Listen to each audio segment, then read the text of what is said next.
Hello everybody. Today we're going to harvest and cook some collard greens. I'll show you my recipe, how I cook them, and how I make use of every part of the collard green.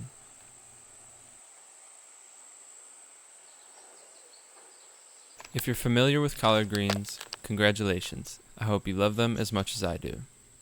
If you aren't familiar with collard greens, that's very understandable. Being an Caucasian from the suburbs, I hadn't even heard of collard greens till I was middle-aged and worked a summer on a vegetable farm. To get you up to speed, they're a leafy vegetable in the brassica family. Brassicas include broccoli, cabbage, Brussels sprouts, kale, and cauliflower, and more. These might not seem related, but they are indeed. Collard greens are prolific growers, handling frost as well as summer heat. In many places they grow year-round. To give a comparison, they're much like kale, just with smooth leaves and a more consistent color. They taste like plants and are very nutritious. Collards are very easy to grow. If you're interested in growing a bit of your own food, they're a great place to start. They're very strong plants and they yield all year.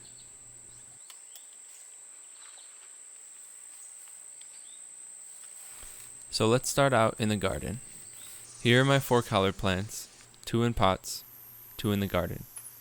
To harvest, just break off leaves at the base of the plant by pushing downward.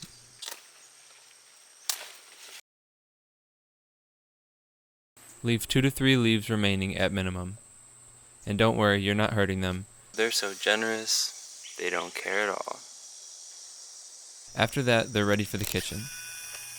I like to cook my collard greens in large batches, as it makes the most of my effort, and since I eat them every day with breakfast, it saves me a lot of time.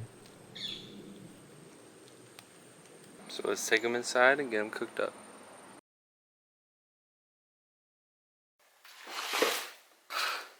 Remember, this is just how I cook collards. I'm not a trained professional. I make them this way because it's how I like them best. So here we go, on to cooking. The first step in cooking is washing.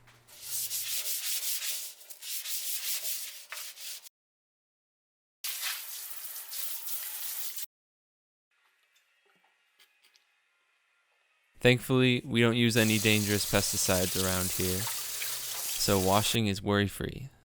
I like to fill the sink and give them a soak for a few minutes. This lets any stowaways know it's time to move along.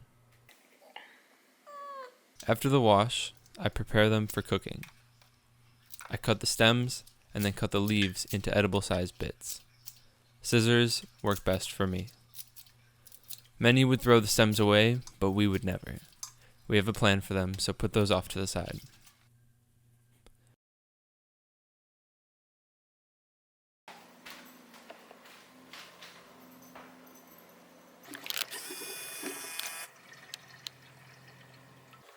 So we have our stems,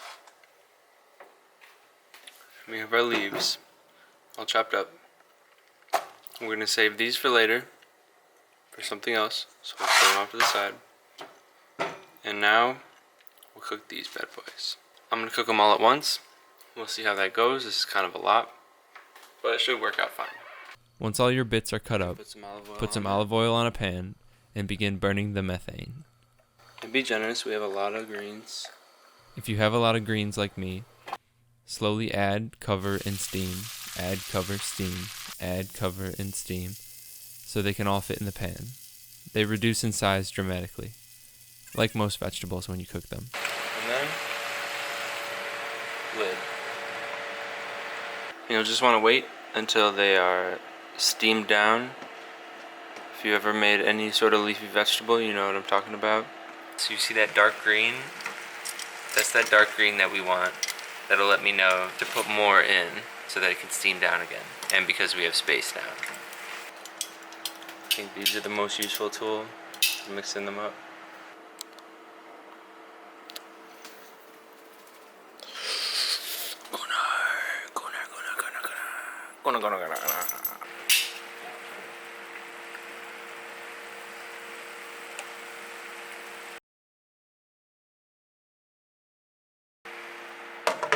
Once they're all in the pan, steamed and cooking, I remove the lid to begin to remove the moisture from my greens. I like them almost crispy around the edges. As the moisture leaves, it's time to add some flavor. So for seasonings, use what you have on hand. You know it tastes good. If you don't know it tastes good, go eat some more food. Then you'll know. Here's what I like lately. So first I'm going to put some more olive oil in. These things, really nice. These little tips, super nice. Salt, pepper.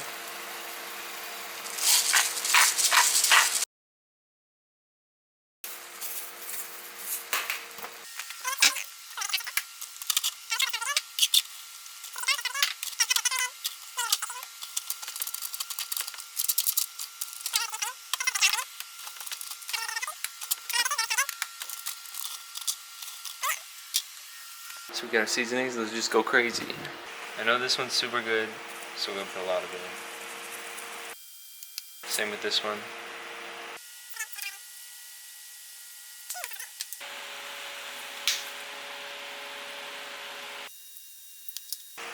Citrusy garlic, a little bit of that probably.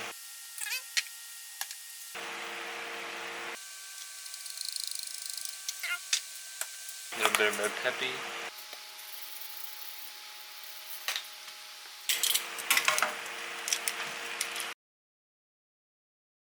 You gotta mix it up really good to get the seasoning distributed.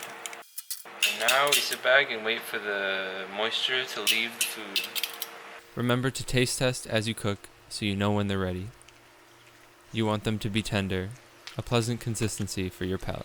Still a little juicy but really close. Paprika smoked paprika? That sounds crazy. Cook times vary with how much you're cooking, but for some general guidelines, I cook on low to medium heat with at least a tablespoon of olive oil per large handful of chopped up greens. See how small this got though? Remember when it was like this many leaves? Now look where we are. This could fit in like 3 different cereal bowls. It's like 2 cereal bowls worth. Once it tastes right to you, oh yeah. Ooh yeah. You're there. You've made it to the promised land. Time to enjoy. Delish. They're a good side dish with any meal, but I like them best for breakfast with my eggs. Up and down. Now they're all in bowls. Just cut it up. Olive oil. Throw them down, steam them, and then take the lid off and add the seasonings, and then wait until you like the consistency and the texture. The secret recipe revealed. That's all for my collard greens recipe. I hope it was useful to those out there as perplexed by collard greens as I once was. Stay tuned for part 2 where we turn the commonly overlooked stems into a divine snack with ease. Thanks for watching. Peace. And don't forget to clean your shit up, bro. Mom would be pissed if you left this dirty like that. Like, you got the whole thing super dirty. Like, come on, don't leave that dirty. Mom would be so mad. Clean up your workspace. It's good to do. Look, dish is already cleaned. Scissors already cleaned. This one on the way. Too easy. The smoked paprika went crazy.